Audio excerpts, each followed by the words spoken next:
사랑하는 교우 여러분께 귀하신 주님의 이름으로 문안합니다. 지난 한 주간 주의 은혜 가운데 평안하셨습니까? 큰 비가 왔습니다. 평안을 여쭙기도 실은 조금 송구한 마음이 있습니다. 정말 이렇게 예기치 않은 사람의 능력을 넘어서는 큰 자연재해 앞에 우리는 어떻게 해야 될까요? 안타깝게도 또 희생된 목숨이 있습니다. 너무 비통합니다. 우리에게 일어나지 않은 일이라고 우리가 어찌 나는 피해를 안 당해서 나는 안심이다 이럴 수 있겠습니까? 그저 자연재해는 실은 우리 인간의 책임이 더 큽니다. 이상기후잖아요.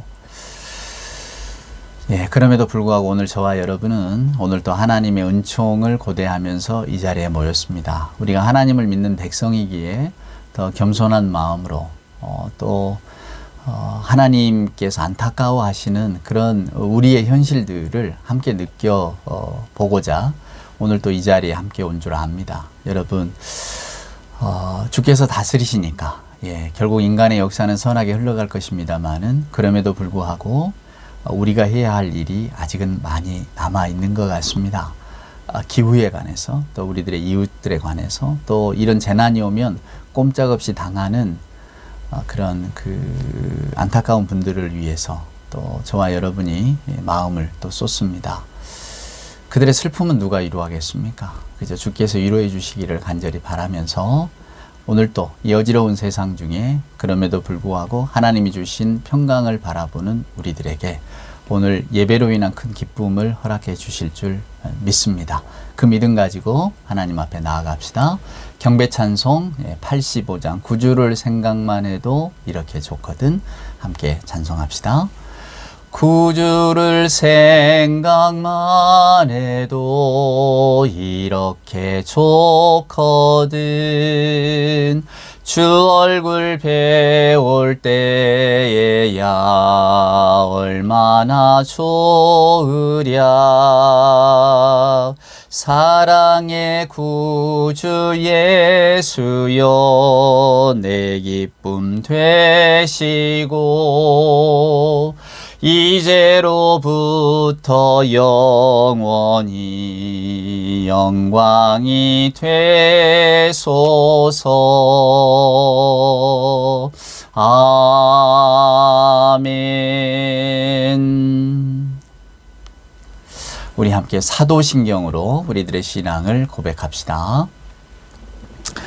전능하사 천지를 만드신 하나님 아버지를 내가 믿사오며 그 외아들 우리 주 예수 그리스도를 믿사오니 이는 성령으로 잉태하사 동정녀 마리아에게 나시고 본디오 빌라도에게 고난을 받으사 십자가에 못 박혀 죽으시고 장사한 지 사흘 만에 죽은 자 가운데서 다시 살아나시며 하늘에 오르사 전능하신 하나님 우편에 앉아 계시다가 저리로서 산자와 죽은 자를 심판하러 오시리라. 성령을 믿사오며 거룩한 공회와 성도가 서로 교통하는 것과 죄를 사하여 주시는 것과 몸이 다시 사는 것과 영원히 사는 것을 믿사옵나이다. 아멘. 성시를 교독하겠습니다. 오늘 교독할 성시는 교독문 32번입니다. 교독문 32번 한 절씩 교독합시다. 여호와여 내가 주께 피하오니 내가 영원히 수치를 당하게 하지 마소서. 주의 의로 나를 건지시며 나를 풀어주시며 주의 길을 내게 기울이사 나를 구원하소서. 주는 내가 항상 피하여 숨을 바위가 되소서. 주께서 나를 구원하라 명령하셨으니 이는 주께서 나의 반석이시요 나의 요새이심이니이다. 나의 하나님이여 나를 악인의 손 곧 불의한 자와 흉악한 자의 장중에서 피하게 하소서. 주 여호와여 주는 나의 소망이시요 내가 어릴 때부터 신뢰한 이시라. 내가 모태에서부터 주를 의지하였으며 나의 어머니의 배에서부터 주께서 나를 택하셨사오니 나는 항상 주를 찬송하리이다. 아멘. 오늘 예배 찬송은 찬송가 183장입니다. 빈들의 마른 풀같이 시들은 나의 영혼 주님의 약속한 성령 간절히 기다리네. 요즘처럼 큰 비도 오고 또 더위도 여전히 가시지 않고 전쟁의 소문도 여전히 남아있고 또 물가는 오르고 살기가 더 힘들어지는 그런 세상 속에 우리들의 영혼이 메말라가는 것 같습니다. 오늘도 주의 성령을 간구하면서 우리들을 풍성하게 해주시기를 간절히 바라면서 오늘 이 찬송 함께 할까요? 빈들의 마른 풀같이 183장입니다. 빈들의 마른 풀같이 시들은 나의 영혼, 주님이 약속한 성령 간절히 기다리네. 가물어 메마른 땅에 단비를 내리시듯 성령의 단비를 부어 새 생명 주옵소서. 반가운 빗소리 들려 산천이 춤을 추네. 봄비로 내리는 성령 내게도 주옵소서. 가물어 메마른 땅에 단비를 내리시듯 성령의 단비를 부어 새 생명 주옵소서. 4절 할까요? 참되신 사랑의 언약 어길 수 있사오랴. 오늘의 흡족한 은혜 주실 줄 믿습니다. 가물어 메마른 땅에 단비를 내리시듯 성령의 단비를 부어 새 생명 주옵소서.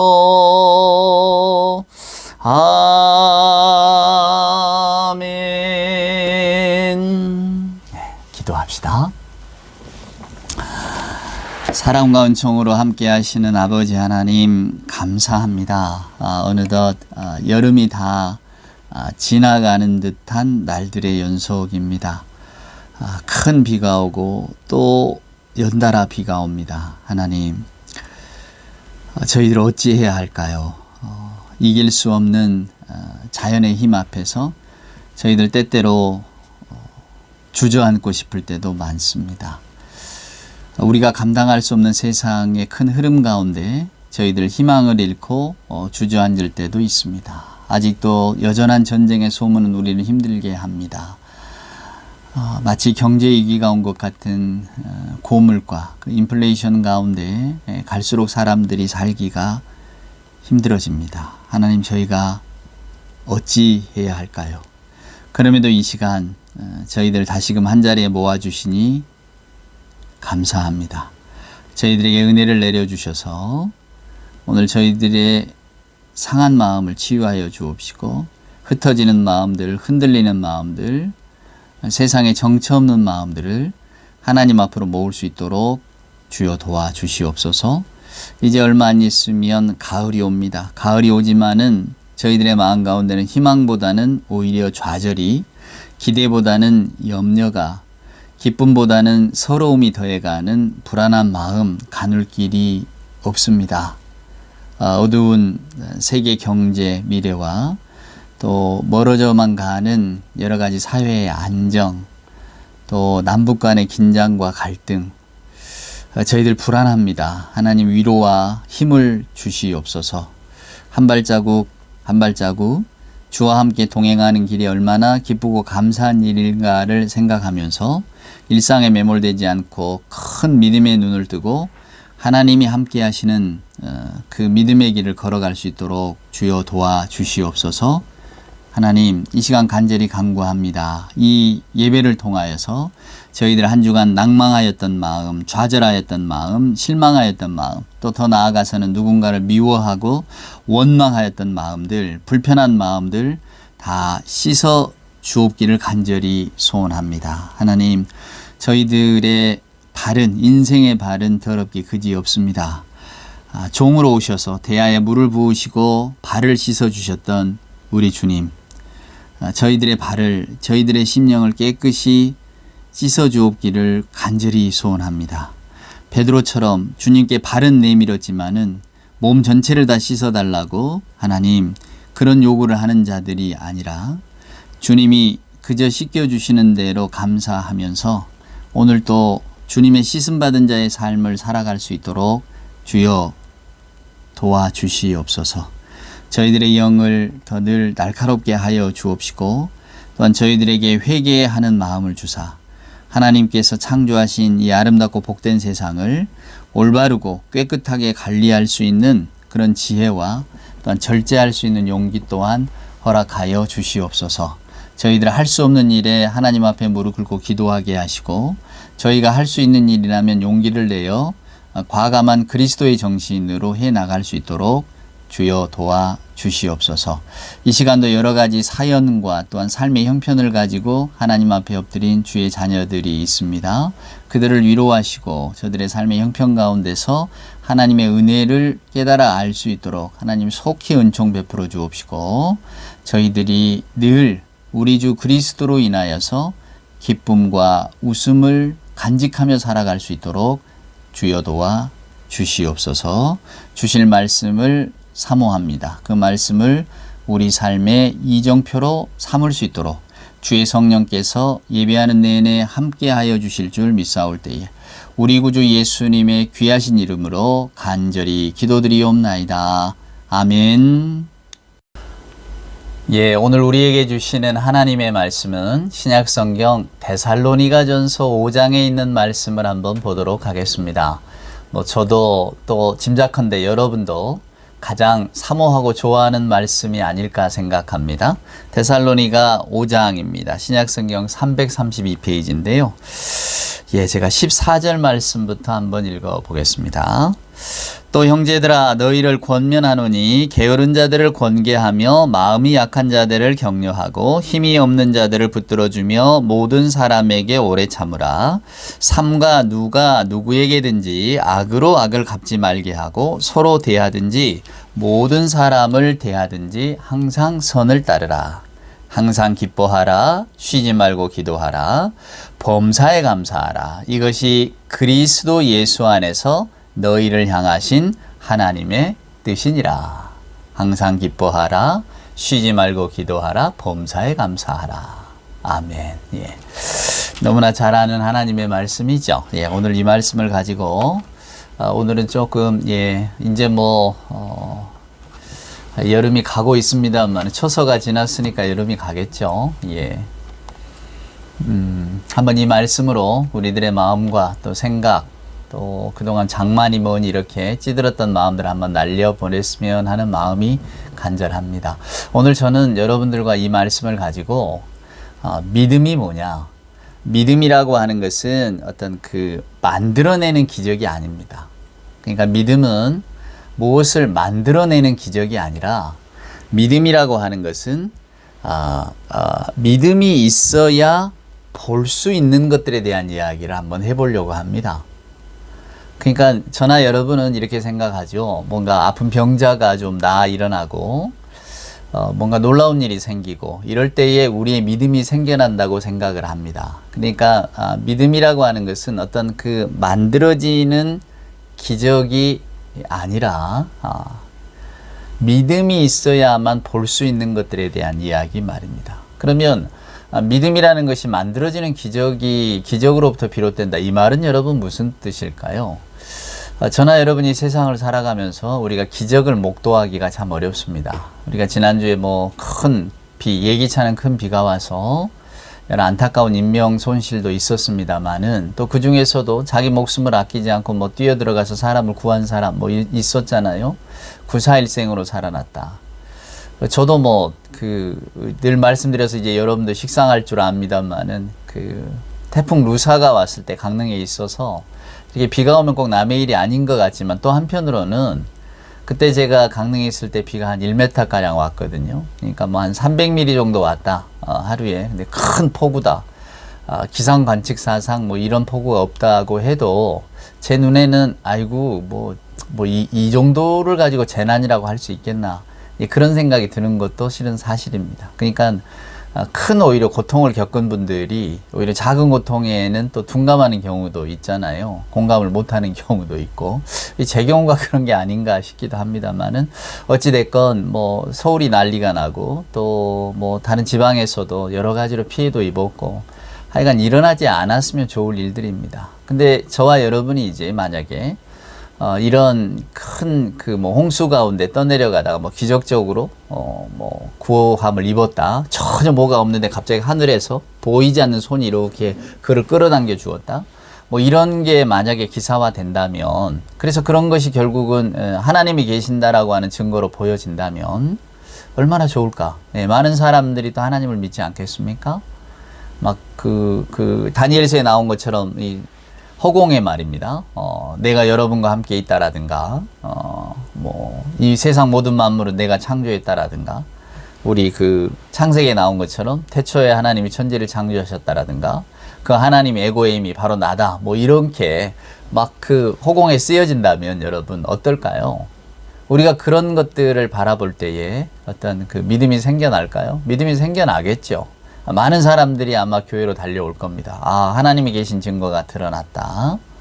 근데 여러분, 그게 얼마나 갈까요? 하나님을 믿고 그런 기적들을 보고 하나님을 이렇게 막 받아들이는 마음이 생겨났다고 해도 과연 그 믿음 생활이 얼마나 갈까? 어차피 우리들의 일상은 계속 이렇게 흘러갈 텐데 말입니다. 우리가 뭐 대오각성한다고 해도, 그래서 막 내 삶을 다 바꾼다고 해도 그게 쉽지가 않잖아요, 여러분. 그러니까 하나님이 계신다 알겠단 말이에요. 근데 그게 도대체 뭐냐? 내 삶에 무슨 의미가 있냐?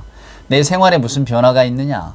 이렇게 반문하는 사람들이 분명히 늘어날 것입니다. 그래서 저는 믿음이라고 하는 것은 어떤 그 만들어지는 기적에 의해서 우리에게 생겨나는 게 아니라고 봐요.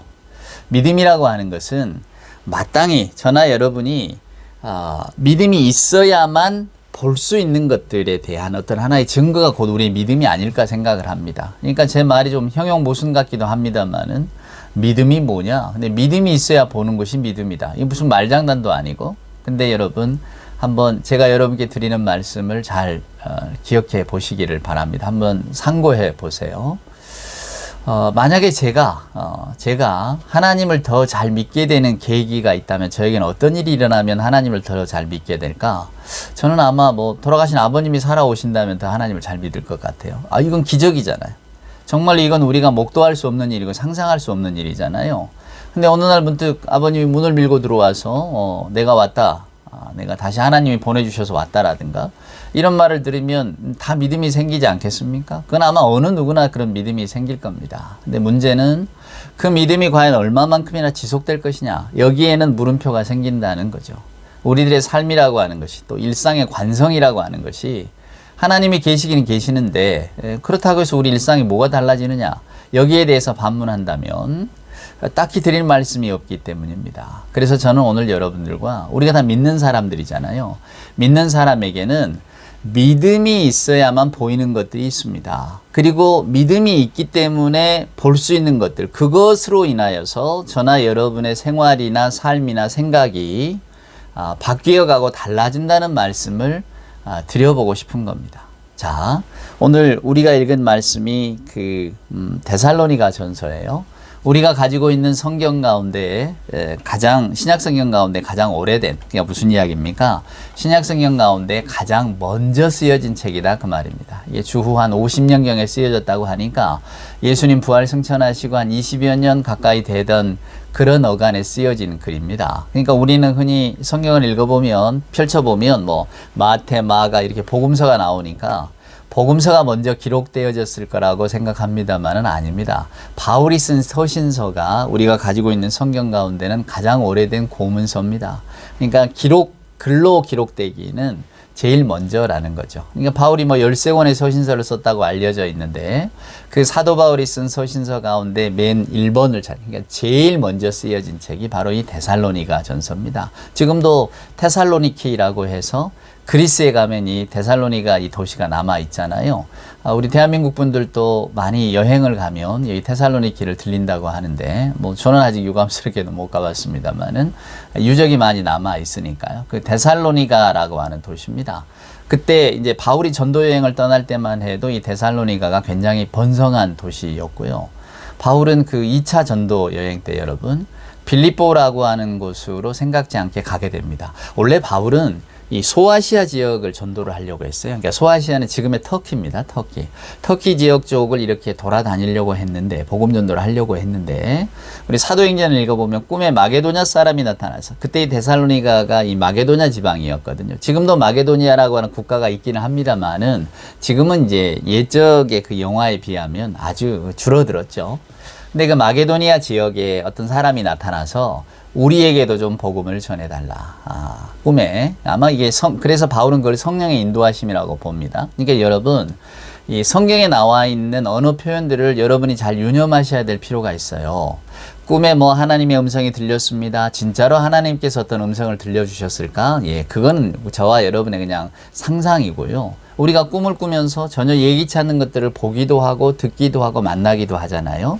또 저나 여러분이 잠을 자다가 문득 어떤 음성 같은 걸 듣기도 합니다. 기도 중에도 어떤 음성을 듣기도 하죠. 그걸 이제 우리들은 다 주의 음성이라고 여기고, 왜? 내가 뭘 의도하거나 내가 욕심을 부린 게 아닌데 뜬금없이, 그야말로 여러분 뜬금없이 갑작스럽게 우리에게 이렇게 들려오는 그런 소리들을 우리는, 예수 믿는 분들은 성령의 인도하심이라고 듣잖아요.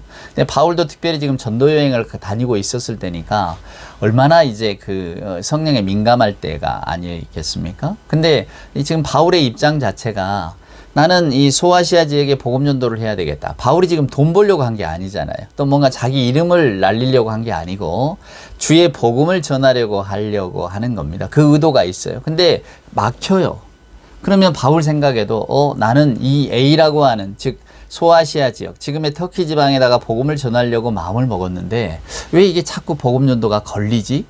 뭐 그 걸리는 내용은 우리는 잘 모릅니다. 어디를 가면 누가 죽인다고 했다든지, 아니면 복음 전도에 유용하도록 당신을 인도할 사람, 뭐 이렇게 누가 있는데 뭐 약속된 사람이 안 나왔다든지, 아니면 뭐 길안내잡이가 있어야 되는데 뭐 그런 사람이 안 구해졌다든지, 뭐 여러 가지가 있을 수 있어요. 몸이 병들었을 수도 있고 우리는 모릅니다만은, 바울은 그것을 성령이 내가 소아시아 지역에서 복음을 전도하는 것을 막고 있구나 이렇게 느낀 거예요. 그때에 이제 마게도냐 사람 하나를 환상에서 보고 여기 와서 좀 복음을 전해 주셨으면 좋겠다. 바울은 이것을 주의 인도하심으로 듣는 거죠. 그리고는 이제 유럽 선교에 첫 발을 내딛는 겁니다. 그래서 놀라운 거예요. 여러분도 세상을 사시다 보면, 우리가 신앙생활도 마찬가지지만 예기치 않은 일이 있잖아요. 내가 목표는 뭐 A라고 세웠는데 예기치 않게 그냥 B가 생겨나고 C가 생겨나고, 그래서 그 길로 갔더니 오히려 내 인생에 복이 되었다. 우리가 이런 고백 많이 듣잖아요. 아마 여기 이 말씀을 듣고 있는 여러분들 가운데도 여러분들의 인생에 뭐 계획대로 된 일보다는 계획하지 않은 일들로 인해서 지금 내가 여기까지 왔다, 이렇게 여기시는 분들이 더 많으실 줄 압니다. 인생이란 게 그런 거 아니겠습니까? 인생이란 예기치 않는 일의 연속인데 말입니다. 그래서 우리 인간은 우리들의 인생을 대비할 힘이 없는 거예요, 여러분. 예. 제가 최근에 그 을화라고 하는, 예전에 그 김동리 선생, 아마 뭐 여러분 우리나라 초대 뭐 어찌됐건 그 초창기에 이제 한국 문학의 대가 아닙니까? 김동리 선생 책을 저도 많이 읽었고요. 막 여러분들 학창 시절에 이름도 들어보고 또 교과서에도 등신불이라고 하는 것도 나오고 해서 읽으셨을 줄 압니다. 저는 사반의 십자가라는 책을 너무 재미있게 읽었는데, 그분이 쓴 책 가운데 을화라고 하는 게 있어요. 그 옛 영화, 고전 영화 가운데 백일섭 씨하고 김지미 선생이 주연하던 영화를 저는 최근에 우연찮게 보고 왔는데요. 거기 보니까 주로 그거더라고요. 그 무속과 그 기독교 신앙과의 갈등입니다. 어머니는 무당인데 아들이 이제 그 어머니 곁을 떠났다가 예수 믿는 신자가 돼서 들어옵니다. 그래서 어머니를 이렇게 무당에서 이제 그 기독교로 귀의하려고 하는데, 물론 어머니와 갈등이 있죠. 근데 결국은 그 뭐 이렇게 촛불 같은 걸 켜놨는데 그게 무너지고 불타고 어머니가 거기서 타 죽게 되는 상황이니까, 또 아들이 그 어머니를 구하려고 뛰어들었다가 다 같이 죽는 그런 이야기입니다. 뭐 더 자세한 이야기는 해드릴 수가 없고요. 근데 거기 보면 이런 재밌는 장면이 나오더라고요. 이 아들이 어렸을 때 지나가던 스님이 이 아들을 보고 어머니를 부릅니다. 그리고 당신하고 같이 이 집에 살다가는 이 아이가 죽을 운명이니까 빨리 밖으로 내보내라고. 밖에 나가야 살 수 있다고. 그게 결국 이 아이가 이제 떠나게 되는 건데, 근데 제가 그걸 보면서 그 생각이 들었습니다. 그래, 이렇게 어떤 인간의 일생을 알 수 있다는 건 참 누구에게나 흥미로운 사건일 텐데, 과연 인간에게 그러한 어떤 능력이 주어졌을까? 주어지지 않습니다. 그러니까 여러분, 그런 말씀들에 이제 혹하지 마시고 그냥 허허 웃으면서 바라보시는 게 나을 것 같고요. 말씀드린 것처럼 인생을 대비할 수 있는 건 없습니다. 인생이라고 하는 것은 우리가 알 수 없는 것들의 연속이니까요. 그러니까 바울의 복음 전도도 하물며 그러합니다. 바울은 소아시아 지역에 가려고 애를 썼지만은 그러나 주의 성령께서 유럽으로 인도하신다. 본인이 그렇게 느꼈기 때문에 그는 그리 가는 겁니다. 그리고는 거기에서 자기 역할을 최선을 다해서 하는 거예요. 이것은 주님이 내게 주신 사명이다. 아마 유럽 전도를 위해서 나를 부르셨나 보다. 또 가는 겁니다. 이게 크리스찬의 마땅한 모습이에요. 뭔가 내가 하나님 앞날을 알려주세요. 이게 아니고요.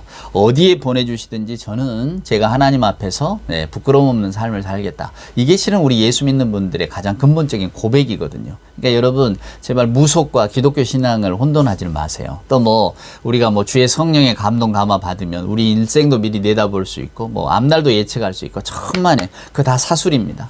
거기에 속지 마세요. 그러면 정말 우리 기독교 신앙이 엉뚱한 데로 갑니다. 아까 제가 말씀드린 것처럼 믿음이라고 하는 것은 뭔가 만들어지는 기적들을 보고 우리가 생겨나는 게 아니에요, 여러분. 믿음이라고 하는 것은 믿음이 있어야 볼 수 있는 것들을 믿음이라고 하는 겁니다. 자, 보세요. 바울은 어떤 그 복음전도의 길이 맡겼을 때 이것이 하나님이 나를 부르시는 것이다 이렇게 받아들였단 말이에요. 내가 모르는 것에 대해서는 하나님의 인도하심에 순종을 하는 겁니다. 그리고는 맨 처음에 건너간 유럽이 어디입니까? 빌립보였거든요. 그래서 빌립보에서 루디아라고 하는 여자를 만나서 거기에서 또 복음전도를 했잖아요. 근데 또 빌립보에서 어떤 이렇게 복음전도가 여의치 않아서 어디로 가느냐면 데살로니가로 옮겨갑니다. 오늘 우리가 읽은 데살로니가 전서의 배경이 되는 데살로니가 교회. 거기에서 야손이라고 하는 사람의 집에서 이런 그 복음 전도를 시작하거든요. 근데 물론 거기에서도 소동이 일어납니다. 사도행전 17장에 보면 이 데살로니가에서의 복음 전도하다가 소동이 일어난 장면이 나옵니다. 사람들이 야손의 집에 몰려가서 야손을 고발하고 그래서 결국은 바울과 신라가 거기를 떠나게 되는 그런 장면들이 나오는데요.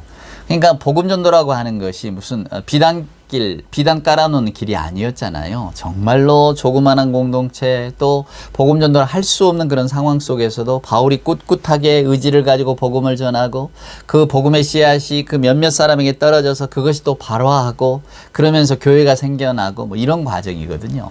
그냥 데살로니가도 조그마한 교회 야손이라고 하는 사람의 집에서 이 복음 캠프를 차린 건데 결국은 이 야손에게 피해가 가니까 바울과 신라가 움직여 준 거거든요. 피한 거예요.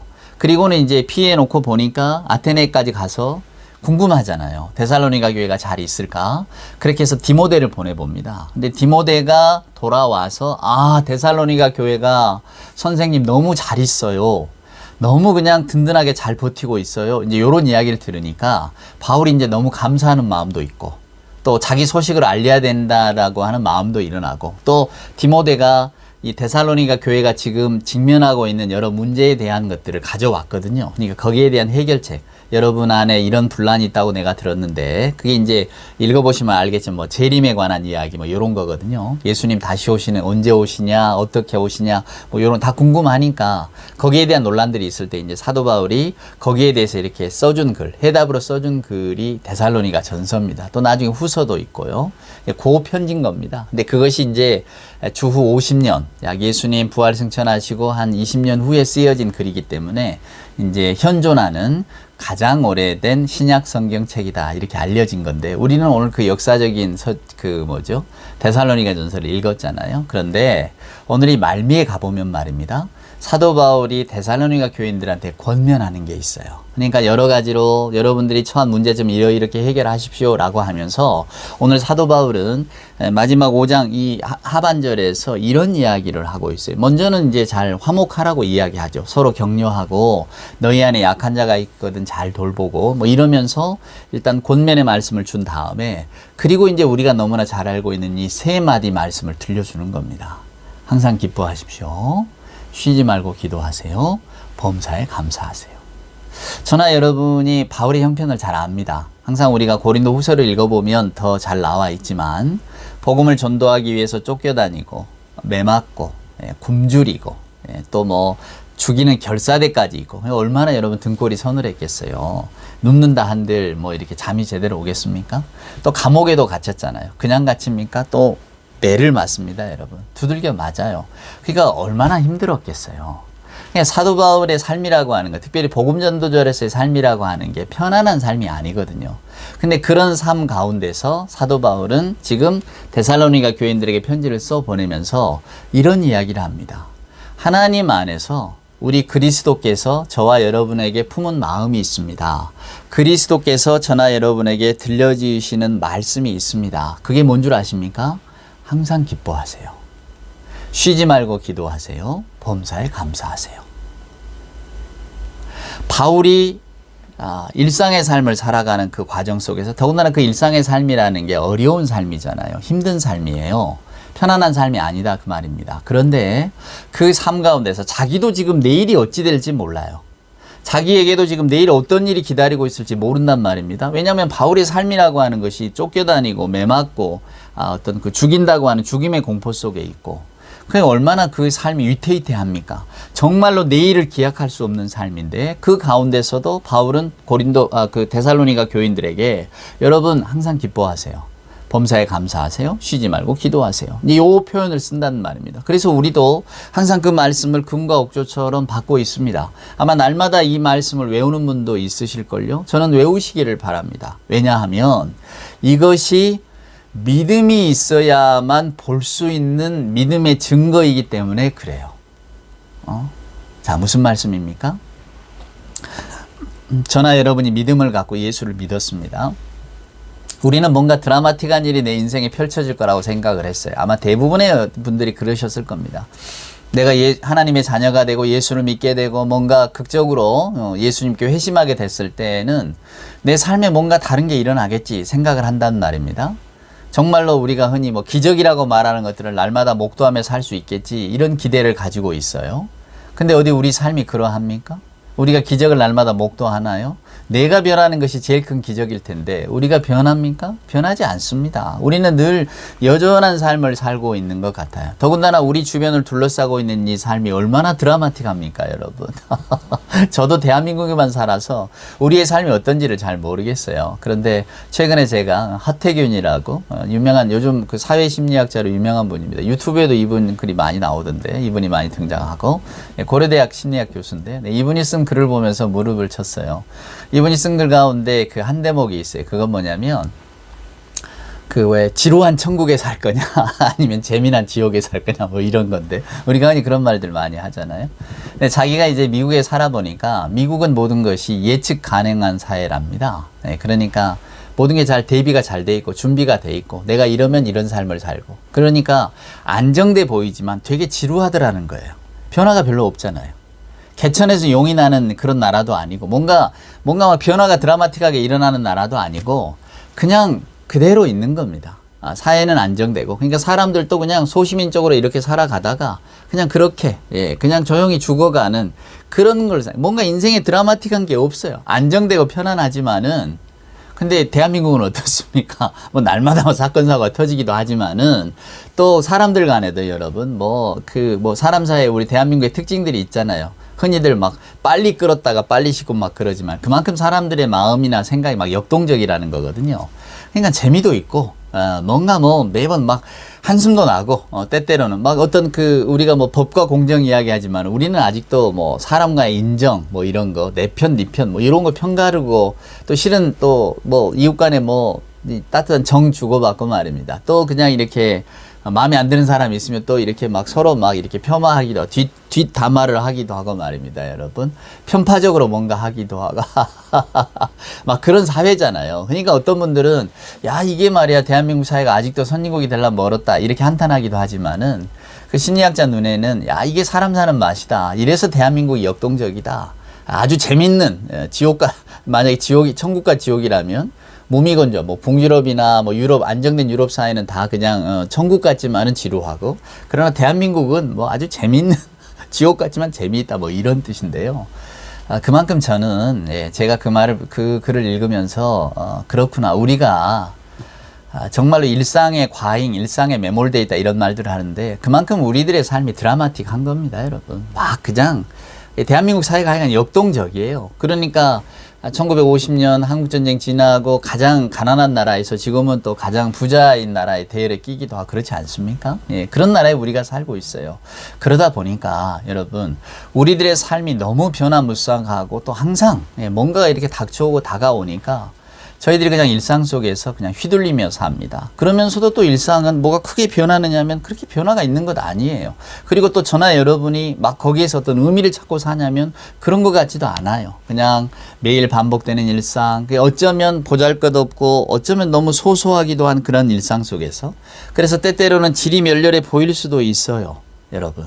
그러나 오늘 제가 여러분에게 드리고 싶은 말씀은 그러나 그러한 삶을 더 풍요롭게 만드는 것. 때로는 일상의 과잉 가운데 살지만 그래서 정말 뭐 수많은 정보, 뭐 TV, 유튜브, 뭐 하여간 저희들이 받을 수 있는 모든 것들 그런 정보 속에서 살면서 뭐 여러 가지 일도 신경 쓰고 마음 뺏기면서도 그럼에도 불구하고 저나 여러분의 삶을 무의미하게 흘러가도록 내버려 두지 않는 것, 또 때로는 아주 절망적인 순간에서도 우리를 절망의 나락으로 빠뜨리지 않는 것, 뭔가 정말 불평과 불만으로 가득 찬 눈으로 세상을 보다가도 문득 내가 정신을 차리고 또한 세상에 대한 소망과 기대를 갖게 되는 것, 이것은 바로 하나님의 말씀에서 비롯된다고 저는 생각해요. 그러니까 저나 여러분이 믿음을 가졌다는 것은 믿음이 있어야만 볼 수 있는 것들을 보면서 우리 믿음을 더 세워나가는 겁니다. 그게 뭡니까? 저는 바로 하나님의 말씀이라고 생각합니다. 그러니까 우리는, 여러분 예수 믿는 우리는 뭔가 기적을 목도해서 우리가 예수를 믿는 게 아니고요. 하나님을 믿기 때문에 하나님이 주시는 말씀 가운데서 힘을 얻는 겁니다. 그리고 오늘 또 그 말씀을 읽고 묵상하고 생각하면서 저나 여러분이 이 말씀을 내 삶의 어떤 이정표로 삼는 거죠. 오늘 바울은 데살로니가 교인들에게 이런 권면을 합니다. 여러분 2000년 전에 데살로니가에 있는 사람들이 지금 우리보다는 훨씬 더 불안한 마음으로 살지 않았겠습니까? 의학이 발달했나요? 경제가 뭔가 안정적인가요? 아니면 치안이 좀 이렇게 편안한가요? 그렇지 않잖아요. 매일매일이 그냥 내일 어떻게 될지 모르는 삶들을 다 살아갔을 겁니다. 사회 보장이라든가 안전이라고 하는 건 하나도 없는 시대잖아요. 그러니까 때때로는 얼마나 불안하기도 하고 염려가 많았을까. 근데 사도 바울은 그런 분들에게 오늘 이야기를 하는 겁니다. 여러분 항상 기뻐하세요. 쉬지 말고 기도하세요. 범사에 감사하세요. 이것이 바로 하나님 안에서 우리를 사랑하신 하나님 안에서 우리 주 예수 그리스도가 우리에게 원하시는 겁니다 라고 이야기를 하는 겁니다. 오늘 이 권면의 말씀을 들을 때에 데살로니가 교인들은 예수를 믿고 아버지의 자녀가 되는 것을 믿었으니까 이제 이 말씀을 받아들이는 겁니다. 예, 맞습니다. 항상 기뻐하는 삶을 살아야죠. 제가 기도해야죠. 여러분 기도라는 게 다른 게 아닙니다. 내가 할 수 없는 것들이 있다는 것을 인정하는 거예요. 세상은 나보다 훨씬 크다는 것을 인정하는 겁니다. 내가 모르면 다 모른다. 내가 아니다 생각하면 다 아니다. 이게 아니라는 거예요. 저나 여러분이 만질 수 있고 경험할 수 있는 하나님의 세계 보다는 더 큰 하나님의 세계가 있다는 것을 우리가 인정하는 겁니다. 그렇기 때문에 기도하는 거예요. 기도라고 하는 것은 여러분 내가 할 수 없는 것들이 있다는 것의 고백 아닙니까? 내가 아무리 애쓰고 노력해도 내가 감당 못할 세상의 일, 우리 인생의 일이 있다는 것을 인정하기 때문에 저나 여러분이 하나님 앞에서 기도하는 겁니다. 제일 큰 게 뭔가요? 생명 아닙니까? 네. 그래서 기도하는 사람은 겸손한 거예요. 겸손할 수밖에 없어요. 내가 할 수 없다는 걸 인정하니까. 여러분 뭐 자녀들의 문제, 우리 인생의 문제, 건강의 문제, 삶의 문제 어디 우리 뜻대로 되는 게 있습니까? 그리고 내가 뭐 애쓴다고 되나요? 내가 힘써서 안 되는 일들이 얼마나 많습니까? 우리는 그런 존재입니다. 저나 여러분이 우리를 너무 과대하게 생각하니까 내가 너 다 이룰 수 있다. 내가 다 통제할 수 있다.